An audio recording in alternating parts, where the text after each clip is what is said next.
Ladies and gentlemen, if you could make your way to your seats, we will begin the presentation in approximately 5 minutes. Please make your way to your seats. Thank you.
Ladies and gentlemen, please welcome independent journalist, presenter and producer, Siki Mgabadeli.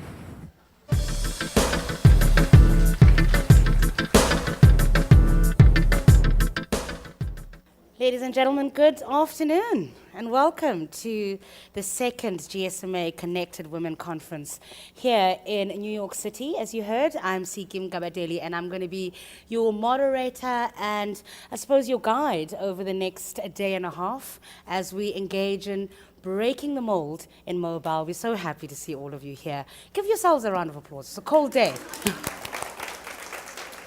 And if you're joining us live online, welcome as well. We're broadcasting this particular conference on the YouTube live event platform.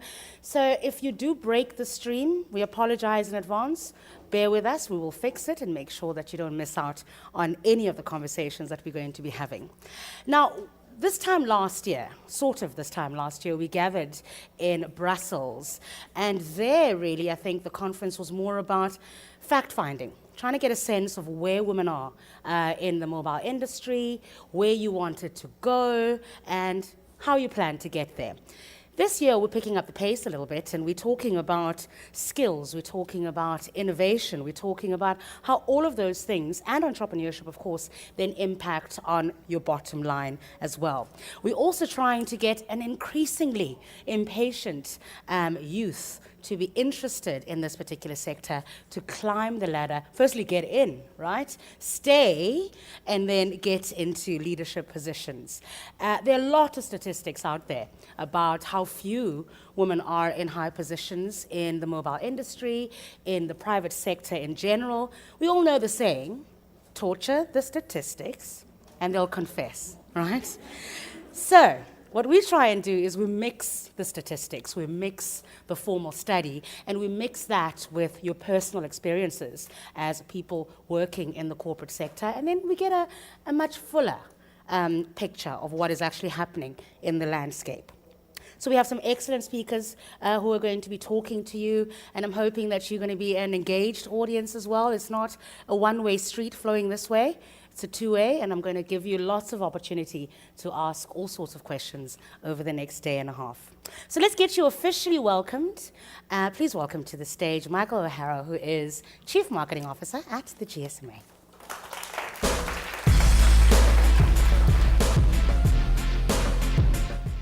Key? Oh, have I got a mic? Hey, thanks, Siki. I was looking at the conference program, and Siki has this very serious picture in the program. She looks like this kind of really tough journalist. And I asked her when she stopped looking like that, and she said when she met me about 4 years ago. I was like, thanks, it's really nice. Now she works with the GSMA, and we love having her at our events. Siki said, my name is Mike O'Hara. I'm the Chief Marketing Officer of the GSMA. It's my pleasure to be here welcoming you today. Of course, this task should fall to Anne Bouvereau, our Director General, who is a very powerful advocate for women in the mobile industry. Anne is actually traveling and working today in Europe, but she is going to get over here this evening, so she will be here tomorrow morning, and she's really looking forward to getting here and sharing her thoughts with you. Over the next 2 days, I think Siki said you're going to hear 20 speakers, take part in 2 workshops, and most importantly for us, we hope we get some networking done and maybe enjoy a cocktail or 2. So I get asked, why does the GSMA do these events? And the answer is that we see a lack of women in leadership positions in our industry every day. I was reading a story that published in Gawker earlier this week that said if you look at the top 17 tech companies in the US, the average time for a female to join the board was around 14 years. The first female to join the board, which just seems shocking. Twitter, I think, are going through similar sort of things in the press at the moment where they are being criticized for their lack of female presence. Last week, the European Commission published a survey on women active in ICT. They surveyed 1,000 women, and around 29 were going to work in information and communications technologies. That compared to 95 men.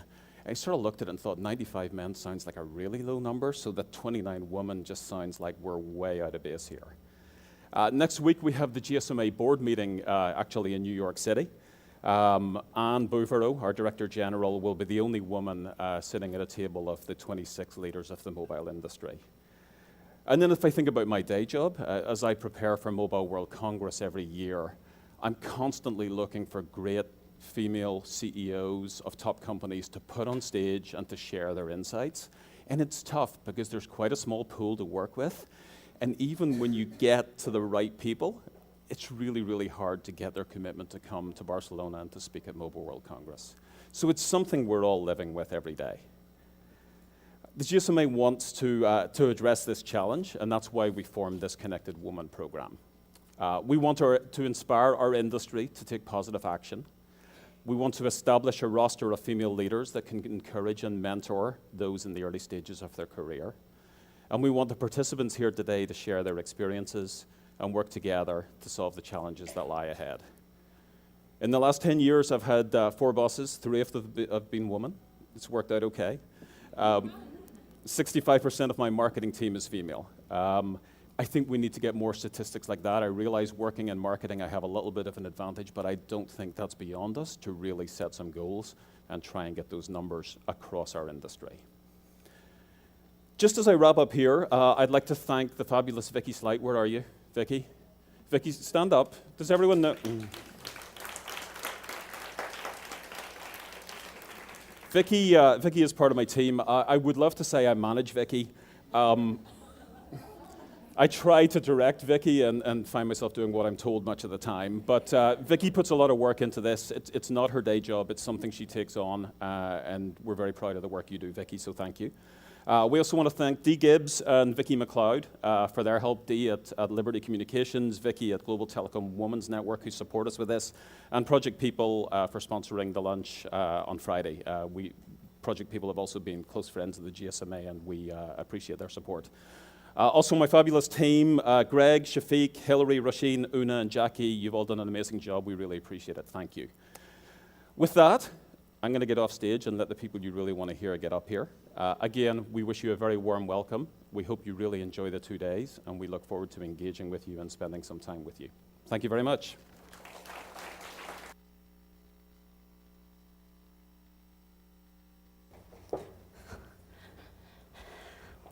Right, we're going to get the show on the road, but before that, some housekeeping. We really want you to tweet. So the hashtag is #ConnectedWomen. So please feel free to share any of the thoughts and the things that are being shared here for those who couldn't be with us today. Restrooms, up those stairs to your right, my left. But so many of us here, there's only 3 in there, so go up the stairs if they're awful. There's another set on this side of the room. So in our first keynote of the day, we're going to be exploring, first, I know you work in the mobile industry, but phones on silent. I can't make you switch them off, but at least put them on silent, just for the benefit of our speakers and for everybody else who's a guest here today. So we're going to be exploring now in our first keynote the attraction and retention of young talent in the mobile space. If mobile is not their first choice of career, why is that? And how do we change it? And hopefully that's going to get you thinking a little bit about what you can do in your own company, in your own business, if you are a CEO or an entrepreneur, on how you can attract young people. So our next speaker is hopefully going to help us with that. It's Lucy Payne, and she's an advanced apprentice at Telefonica. She joined them in September of 2011, and in February of this year, she started the Inspiring You scheme, working with young females to provide career mentoring and training. She's also an ambassador for One Young World. It's a charity which hosts a global youth forum, and she attended the 2012 summit in Pittsburgh, and she's just come back from the 2013 summit in Johannesburg, where I'm from, so we literally just missed each other by a few days in Johannesburg. Please welcome Lucy on stage.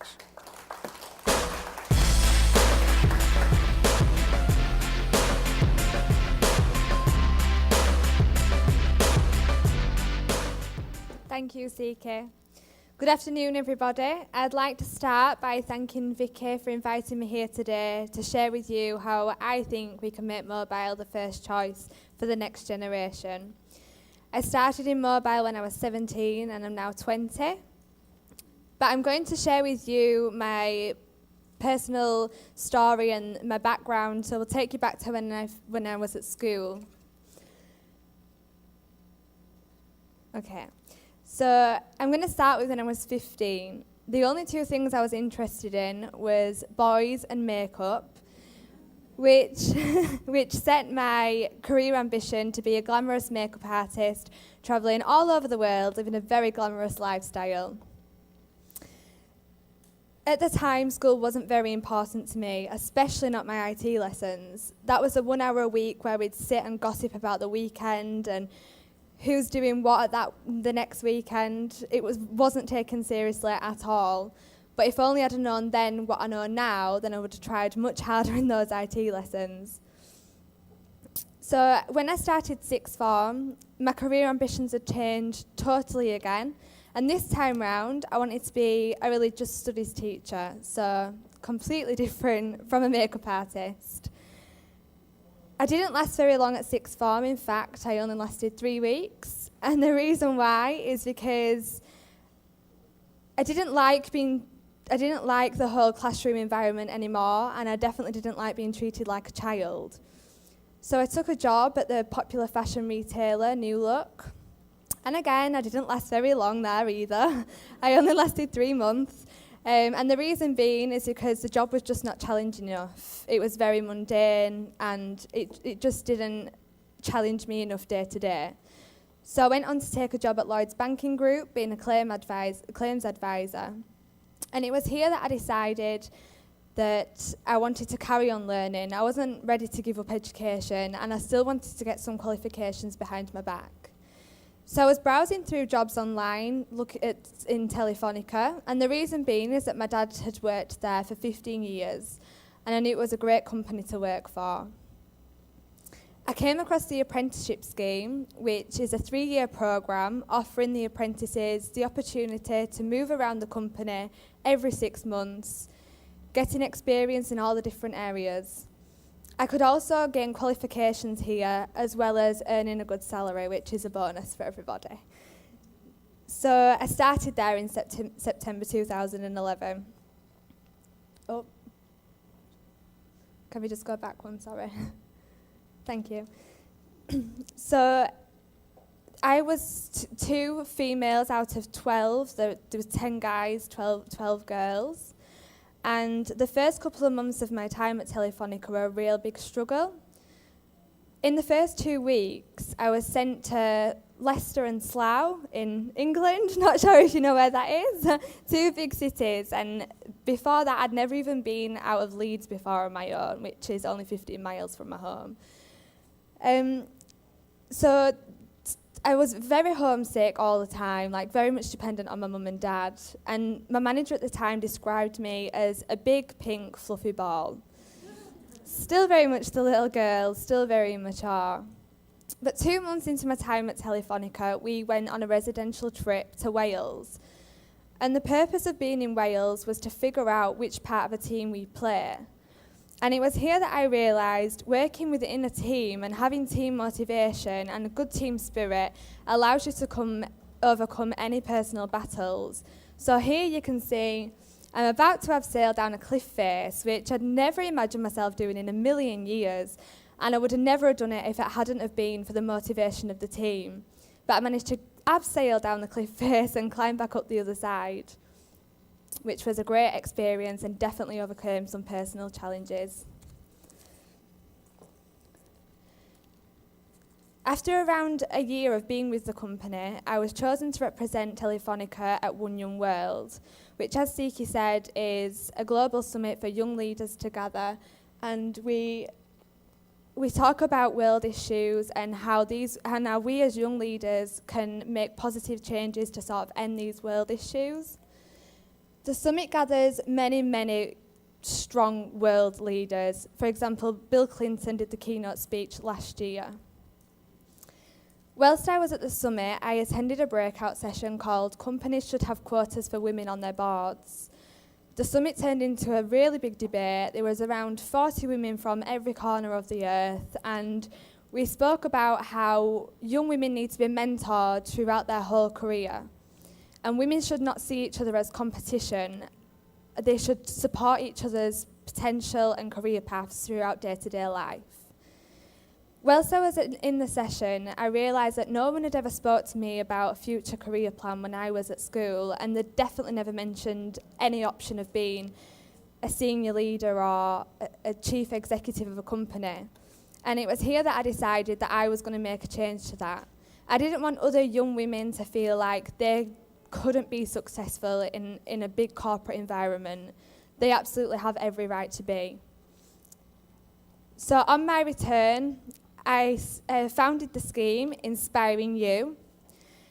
And with Inspiring You, I gather young girls from around the age of 14 to 17 into our offices in Leeds.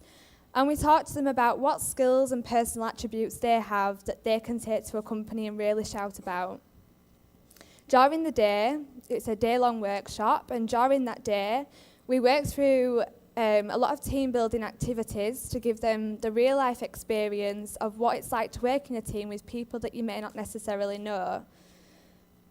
We also get in lots of guest speakers from around the company, and these guest speakers are really senior women, and they talk to the young girls about their careers up to now, what's been the benefits and what's been the struggles, and how they've got over these struggles. And it gives the girls a real sense of, yeah, everything's not going to be smooth every day, but there's always light at the end of the tunnel.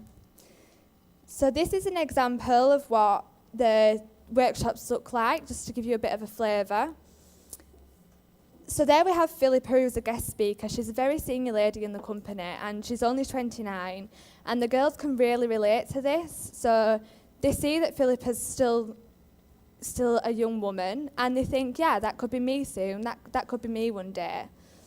And I run the workshops with the help of fellow apprentices, which our ages range from 19 to 21. So we're very much still young girls ourselves, and I believe that this gives the girls some drive and motivation.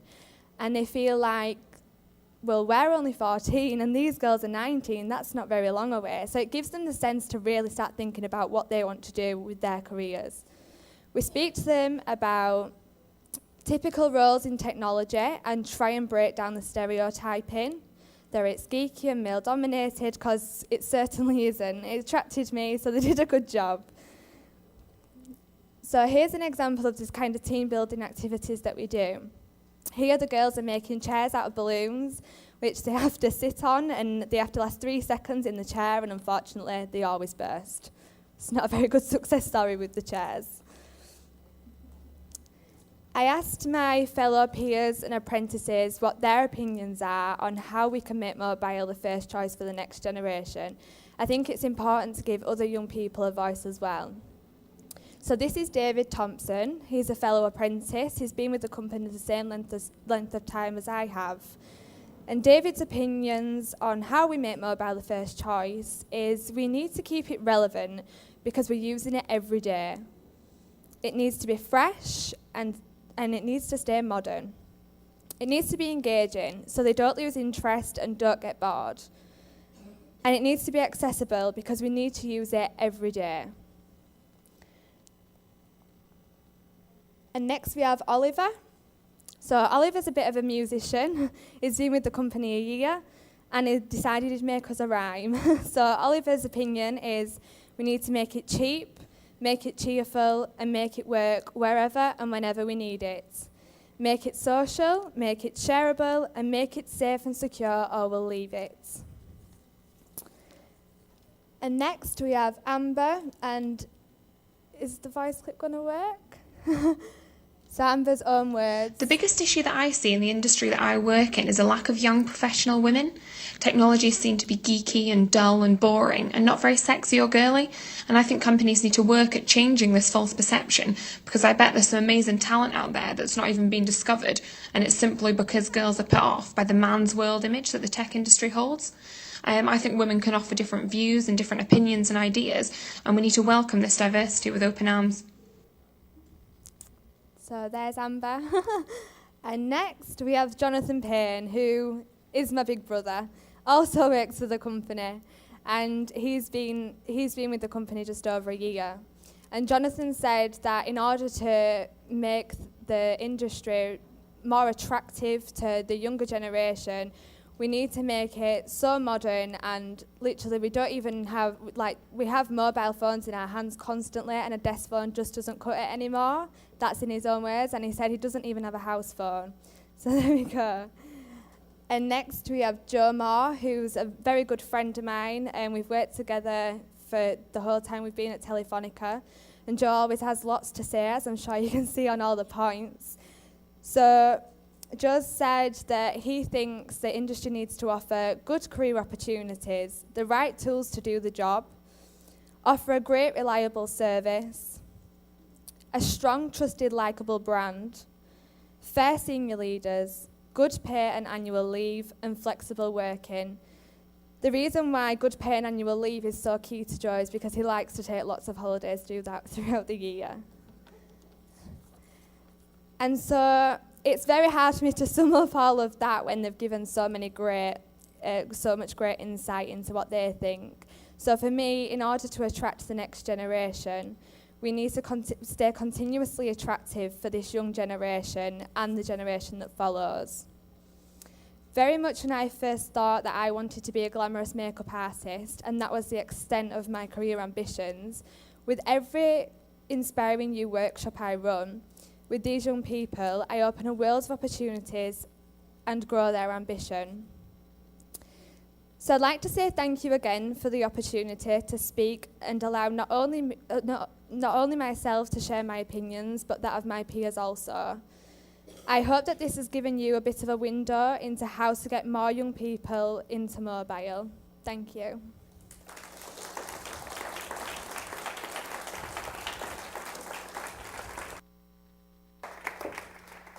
Thanks, Lucy. All right, Lucy's going to be back after our next keynote, so if you've got any questions for her, just keep them in mind. We're going to have a short Q&A just before the networking break. Right, we're going to move now from what the young generation wants and expects and actually look at some research that's been conducted looking at the expectations of younger professionals so that you have a broader and, as I said earlier, a more fuller picture of what they expect. So our next speaker is Anne-Charlotte Conblad, who is Senior Advisor at Ericsson Consumer Lab. Anne-Charlotte is responsible for analyzing consumer behavior, attitudes, and trends to give Ericsson and their customers valuable consumer insights and forecasts to develop their strategies that then generate revenue and improve the customer experience. Please welcome to the stage Anne-Charlotte.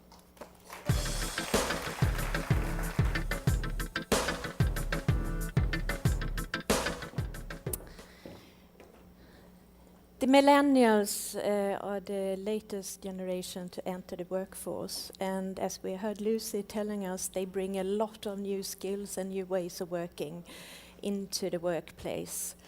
So they will have a great impact on the future, in the workplace.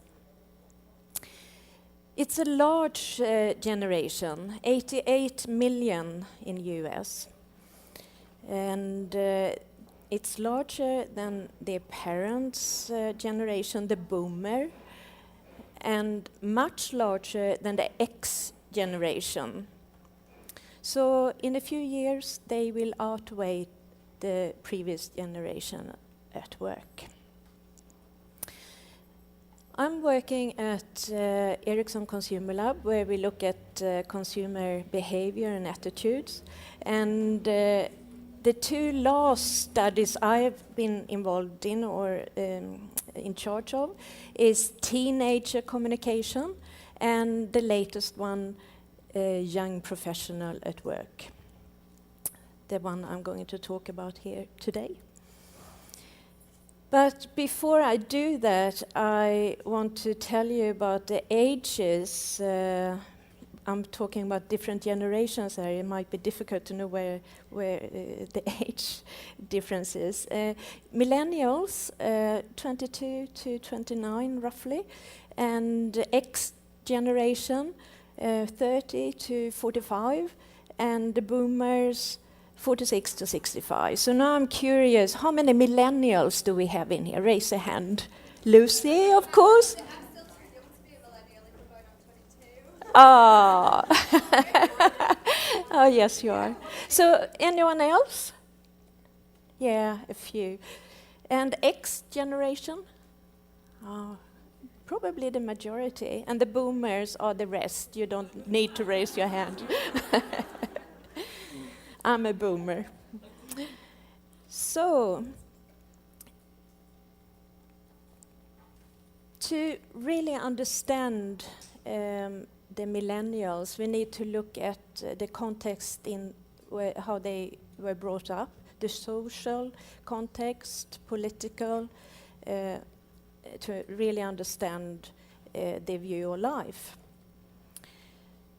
They grew up in an affluent time, but that suddenly changed with the dot-com crash, 9/11, and now we have a severe recession time with a lot of unemployment. And of course that influences how you look upon life.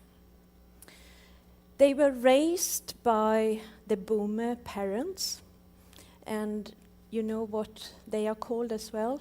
The helicopter parents, because they're hovering over the children. Maybe you recognize yourself, some of you. They were encouraged to have close relationship with their parents and with their teachers, and they grew up feeling very special and very loved.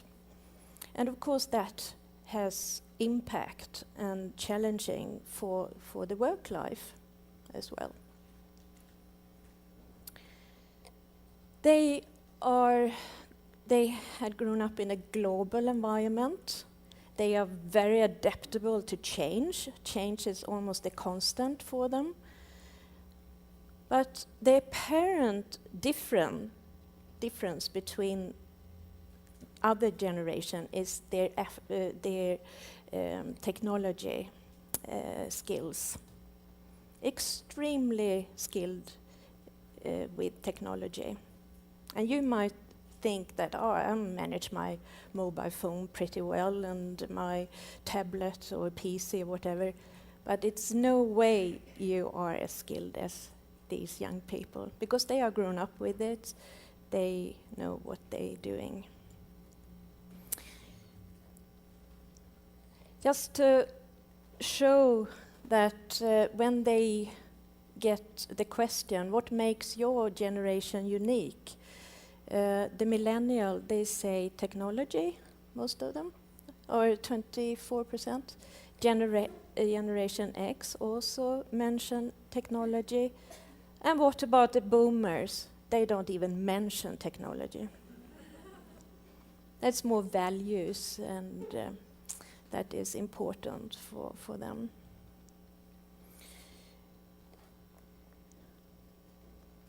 Young people's constant conversation and communication doesn't stop because they get into work. And here you might think, I'm also looking at Facebook at lunchtime. I write text to my family. But the difference is that young people, they think this is a right to do this. You think it's a benefit. That's the big difference. But it's not necessarily the other way around, that they bring work into their private life.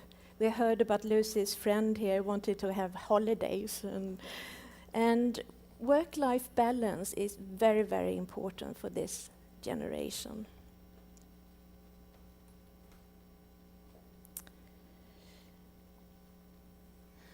So, services used at work. This generation, they have a mental profile of the strengths and weaknesses of different ways of communication, how to communicate. And they learn very quickly when they get into a job, who should I text to, who should I use email to, in what situation, because that's what they are used to in their private life. That's what they have done all their life. Extremely skilled at this, to choose the right way of communication. When they get into their first job, all companies have email as their platform to communicate, Outlook. So what do they think about email? Of course, they acknowledge the positive things like attachment, traceability, that everyone is using it. It's quite easy. But at the same time, it's not their favorite tool. It's extremely old-fashioned. It's very formal, the language you have to use. And it's not a very good tool for collaboration. And collaboration is very, very important as well. as we heard, that being in team, working together is what you prefer. Text.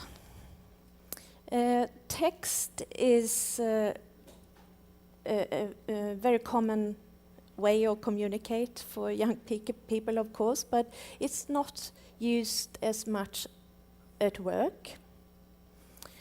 And if you use it, it's not to everyone. And young people tend not to want to use it toward to their managers. And if they do, it's a sign that they have a closer relationship with the manager. So text has some emotional attachment to it. Voice call. Do you think young people want to use voice call? No, they don't. And why is that? Because you cannot multitask. Multitasking is a prerequisite to use for a tool. Young people, they do many things at the same time. And voice call, it's impossible. You have to concentrate on one thing. So it's not used much.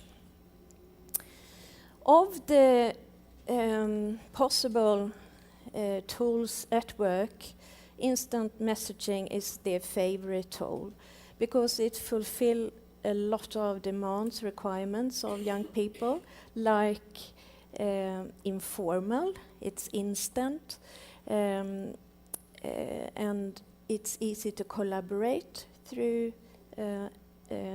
instant messaging, and you can multitask.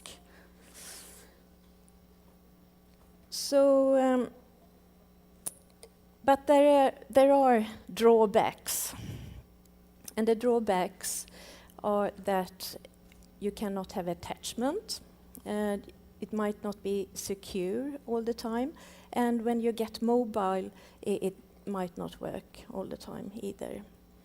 But maybe the most important is that it's not used by everyone within the company, and especially not by management. I don't know how many managers are in here, but and I hope I'm not offending anyone here, but we asked why the young people, why they thought it's not used that much by management, and they said it's probably too democratic and informal language. So that's why. Personal network comes natural to be used for young people. 22% use it daily and 55% on a weekly basis.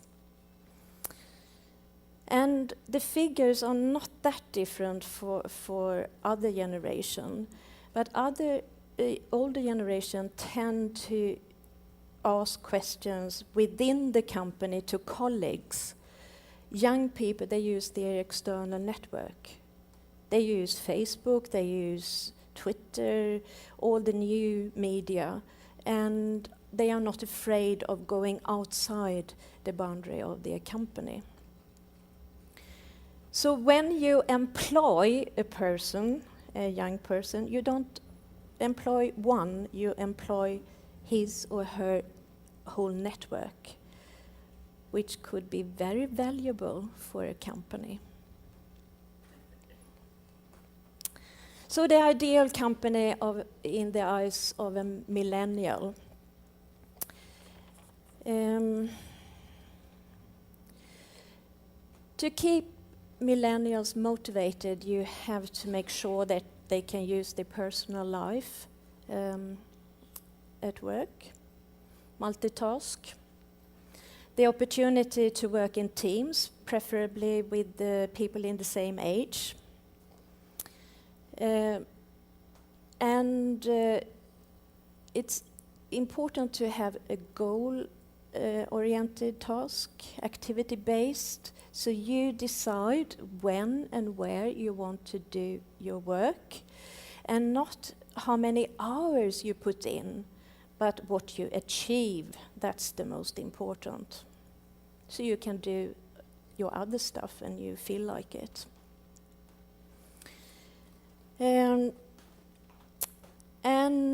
Flat organization, transparency, very important, no hidden agendas here. And work-life balance, we have been talking about that. And maybe that companies should have policies to make sure that they can have a good work-life balance. And technology, it has to be updated and in the same standard as they are used to in their private life, not this old-fashioned technology that many companies have today. What about the manager? We talked before that these young people have been encouraged to have close relationship with their teachers and with their parents, and they expect to continue that with their manager. They want to have an engaged and proactive manager, and those people are also brought up in an environment with high expectations, and they tend to look at themselves through the eyes of others, and they are trained to monitor their expectations, and they expect that from their manager to give constant feedback. Where am I today? What do I have to do to come to the next step tomorrow? And some of these young people, they want daily feedback on their performance and clear directions how to continue their work.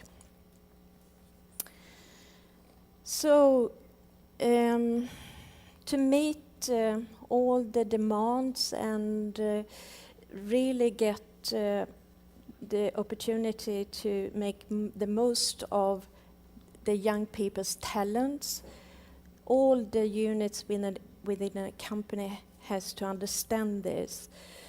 Managers, HR, IT, everyone. And make sure that young people and the older generation can work together in a good way. It will be very interesting to see what happens in 5-10 years' time when those young people are getting into management positions, and then they will manage the next generation coming in that are high school kids today with new demands and new skills. And I'm sure that the workplace will look very different from what it does today. It will be more networked, it will be more social, it will be more collaboration, and for sure more uninterrupted leisure time. So I will end with a quote from one of our experts that we interviewed in our study here in US. When millennials become managers, I think there will be zero tolerance for inefficient systems in technology. They already don't understand the legacy systems. Thank you.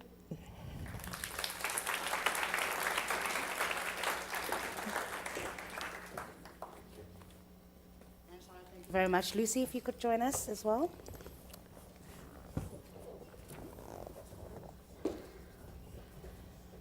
All right, this is your opportunity to ask any questions that you might have for Lucy or and Charlotte. All I ask is that you stand, you please wait for the microphone. Remember, we have other guests online, and if you don't have a microphone, they can't hear what you're saying, and I might have to repeat your question, and just let us know who your question is for as well. And just for our own purposes, if you could just tell us who you are, where you're from as well. If you don't mind. All right, we've got about 25 minutes, so I'll kick it off. Did what Lucy was saying resonate with you and with what your research has found? I think so. You talked about a lot about work-life balance and teamwork, and so what do you think? Did you recognize anything of this? I think a lot of the things related like hand in hand. So with the flexible working, I think that's key to every young person. They don't like to be tied down to a desk, and say it from my own words. It's got to stay flexible, and I think that's one thing that really shows at the moment. Yeah, that's interesting because I actually think I was born at the wrong time. I should have been a millennial. That's the kind of lifestyle I want. Lucy, when you run the career fairs, I mean, I think Anne-Charlotte made a very interesting point about the generation coming up. You are talking to those young girls during your Inspiring You workshops. Are they any different to the way that your peers in high school were? I don't think they're any different. I think when we speak to the young girls about their own personal career options and what they want to do, a career in mobile is just not even in their vision. Like, until we speak to them about what kind of jobs we have to offer in the industry, they have no idea what we've got to offer. And it's interesting to see what they actually think we do. They think we sit at computers and tap coding all day. I certainly, for one, don't do that. And Charlotte, you'd agree?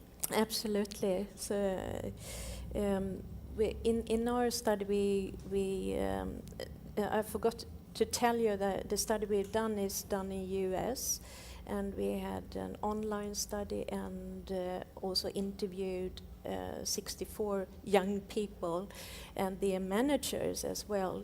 And so we didn't differentiate it between boys or girls, but it really agrees on what you're saying here. So is it about beanbags at the office, slides and sweets, as we see in some of the new technology companies? Or is that simplifying it too much? What sort of workplace would be the ideal workplace for you?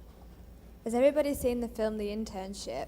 The Google offices? Yeah. That would be my idea of an ideal office. I'd love to go work there every day.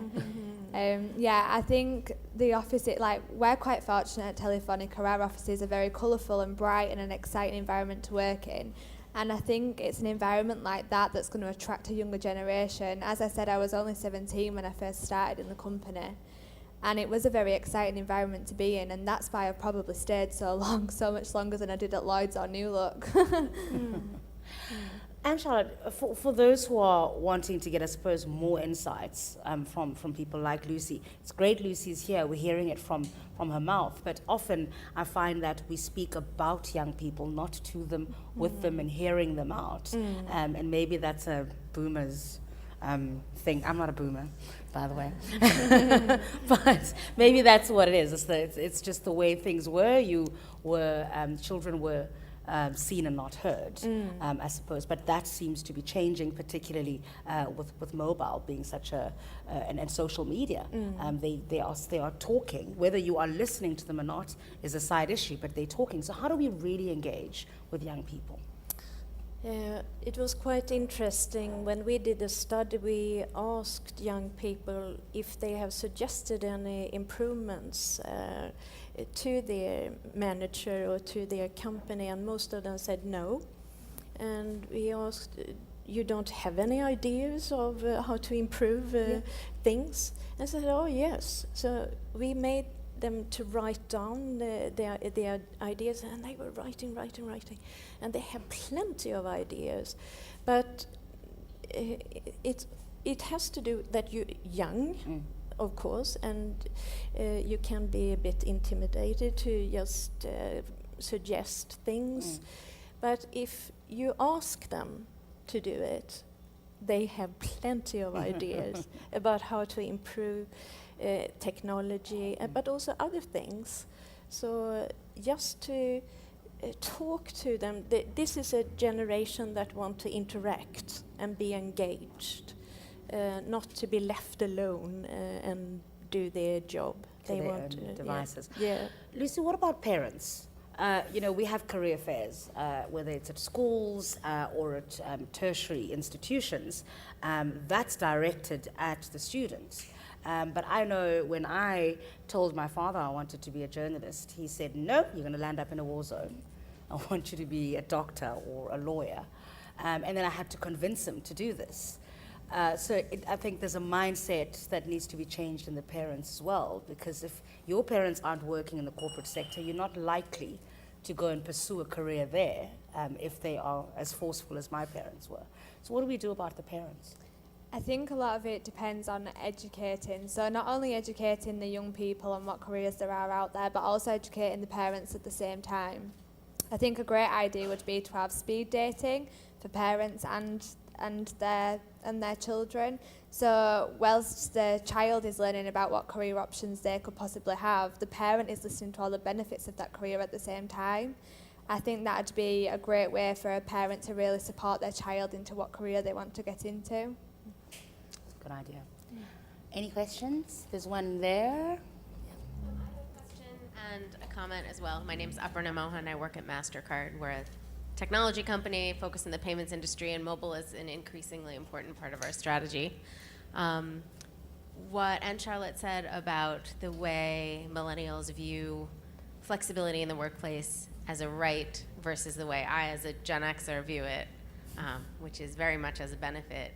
I think you put your finger on a dynamic that I see not only in our workplace, but in a lot of companies like us, technology companies that come from established brands, filled with Gen Xers managing millennials, which is, here's this person I just hired asking for all these benefits that they haven't even proven they deserve. And it's a constant conversation internally where other managers will look at people who have just entered the company being rewarded in a way that hasn't yet been justified that they've ever earned. So this dynamic is happening. We all are adjusting to it, and at times you feel every inch of the adjustment. So that's my own insight response to your comment. But another question would be, I think the work that Telefonica is doing to even have this program that you're a part of is really interesting, and it sounds like a very innovative, groundbreaking way to get new thinking and young people incorporated into the organization. But I guess I'm less connected to the dynamics facing the company as an employer and generally in the mobile industry to understand, is the problem that millennials aren't seeking these jobs to begin with, or that once they get them, they're not staying? Okay. So that's a question for the panel. Good question. So I think there are a lot of young people that are eager to work, and they are eager to start a good career. On the other hand, in the UK, we have a big problem with youth unemployment at the moment, and the councils and government are doing absolutely everything they can to drive that youth unemployment down.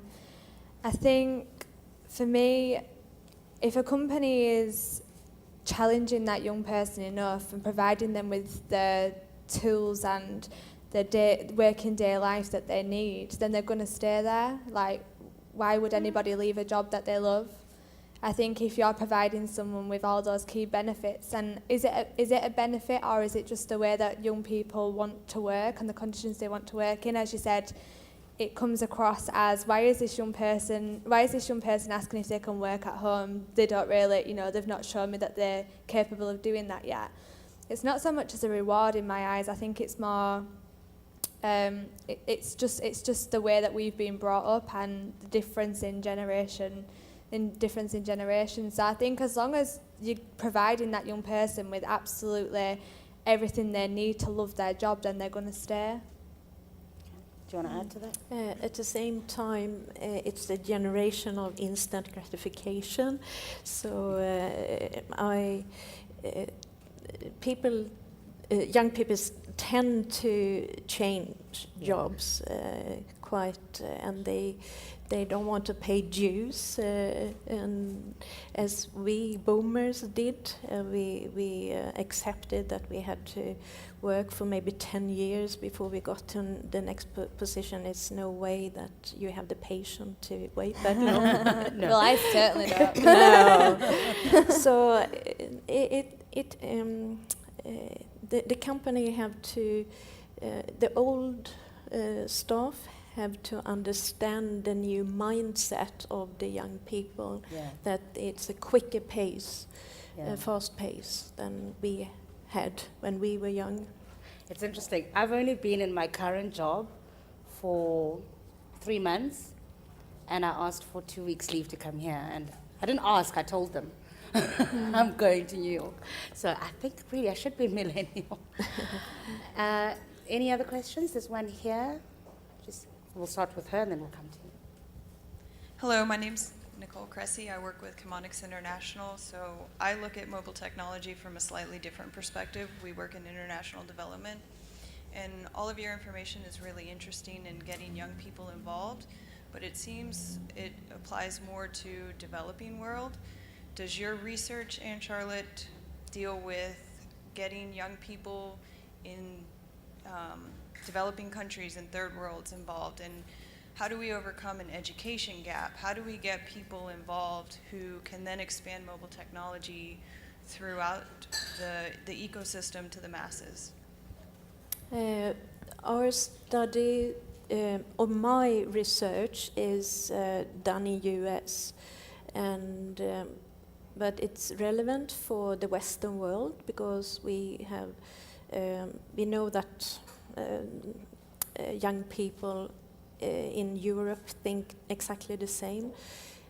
We have not done the study in the developing countries, but it would be very, very interesting to do that because it will look a bit different, I think. I'm sure it would. And I think coming from the developing world, we've got, we're still at in many countries at the stage where we're still debating bridging the digital divide. And what we tend to find is that companies want to help, and it's great. No one is saying don't help, but don't dump computers and walk away, because who's going to teach the kids? The teachers probably have never seen computers themselves, and now you're expecting them to teach the kids. I think there's a lot that's being done. In South Africa, for example, I can speak about them. We have a company called Mixit. It's a social media type platform for kids who don't have smartphones. So they're using, what do you guys call them? The older phones? Feature phones. So it's your Twitter for feature phones. But on there, they get advice, they get study guides and all sorts of things. So it's a nice way to introduce them to technology, but also introduce them to a career in mobile, if one wanted to put such a platform on there. I'm not sure what happens in other countries. I think there's a similar thing in Kenya, similar to Mixit, or they're developing one. But I think we're still really literally at the stage of this is what a computer looks like and this is what a smartphone looks like. Yeah.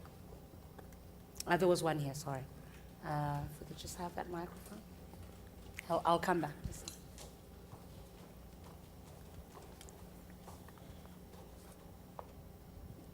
Hi, I'm Anne McLaughlin, and I come from the Verizon Wireless. I'm in the technology group for video services.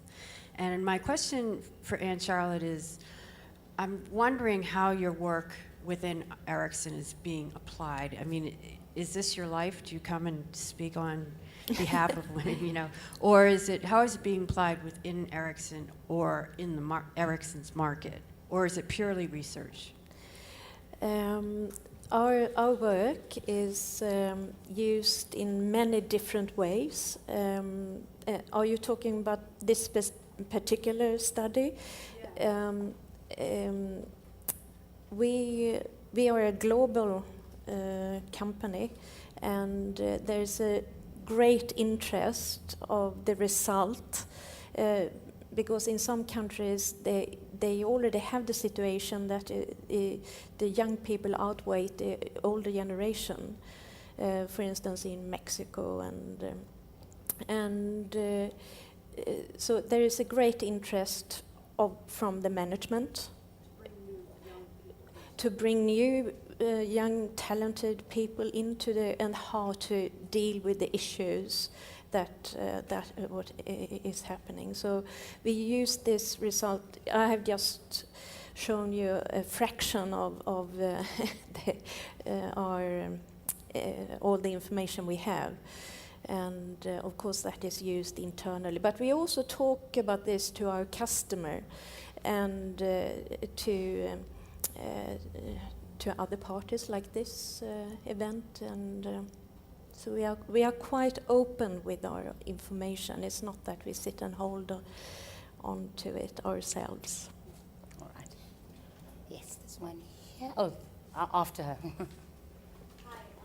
I'm Kapil Srivastava. I'm the CEO of a company called Tomfoolery Incorporated, and we build new kinds of mobile social apps for work. So both of your presentations were very, very interesting. This question is directed to Anne Charlotte, but I'd be open to everyone's perspective. Where we saw hippies turn into helicopter parents and people wearing plaid and listening to grunge become middle managers, how do you see the millennials evolving over time? Do we have any indications of that? Wow. Crystal ball question. Yeah, no, I of course I cannot answer that. It's. I think I'm going to turn into my mother. Yeah. Lucy, what do you think you're going to turn into? My mother. We all do eventually, don't we? How can I say? I have no idea. I'd like to think I'll still be young forever, so we'll just leave it on that note. But I think it's interesting to see how young, even the boomer generation, look younger than their parents. So we get younger at heart, and that's the only comment I can have. All right. We had one here. I'm going to be strict now. I have 8 minutes. So shall I take 2? And then I promise during the networking break that Anne Charlotte and Lucy will be very happy to answer any other questions. Hi everybody, this is Sarah. I'm from Citibank. So I'm part of the group you're talking about, and I completely agree. Everything you've said is very accurate. So my question is, I'm just wondering, as what our friend from Verizon said, that what's the application of this? I mean, I agree, and I really think it's a great concept, but every industry could be faster or slower to adapt. And as part of the group, how do you think that we could influence the industry or influence the people around us, different managers and people in the company, to help to accelerate the process? I don't think you have to be because this generation is a bit cautious. It's not a risk-taking generation. You have to get out of that and really challenge your managers and be open how you feel about things. And I think that will have an interaction and conversation about and suggest improvements, because that's the whole thing, to get your talent to flourish within the company, because you have a lot of skills that the older generation don't have. And I think it's important that the old generation and the young should work together and understand that we have to learn from each other, not just you young people should learn from the older, but the opposite as well with certain things. Lucy? In Telefonica, they've started something recently, reverse mentoring, which a senior leader is paired with either an apprentice or a graduate or an intern, and that's a perfect opportunity for an apprentice to approach a senior leader and build that relationship. And I guess once that relationship's built, you start to feel more comfortable about taking those ideas forward and saying what you really feel. I'm quite fortunate in Telefonica that I've got a lot of good mentors and a really good sponsor, and I feel like I can take those ideas forward, but it's just because I've built that relationship up over time. So I guess my advice would be to go into your workplace and really try and do that. And once you feel comfortable with the relationship, then there's nothing stopping you to voice those opinions. And final question, who's going to take it?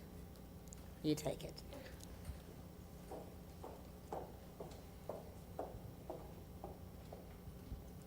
Hello, everyone. My name is Irina Dimitrova. I work in the corporate strategy team of Telecom Austria Group. And my question is to Anne Charlotte. The millennial generation has in my opinion, a different view towards career progression. How do you see the bridging the gap between their expectations and how they see career progression with the current expectations of the management, which is in the, what is it called, the generation above the X generation? Boomers. Boomers. Boomers. Yeah, the boomers. Yeah.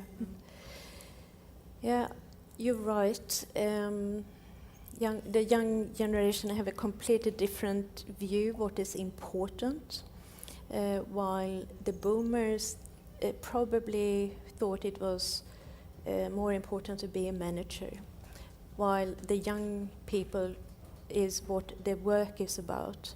And we heard the word challenge. You want to challenge and achieve something. That's the most important. Not just to, as I mentioned, flat organizations, transparency is key.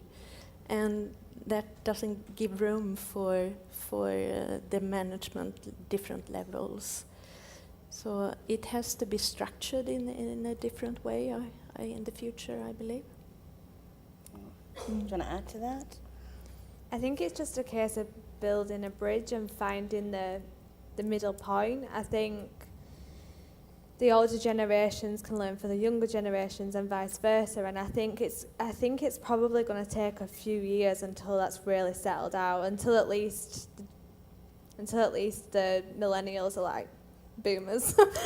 You know, it's always going to happen. There's always going to be change. No matter what generation we're at, we're always going to see change, and I think it's just how that change is managed. All right. Thank you very much to both of you.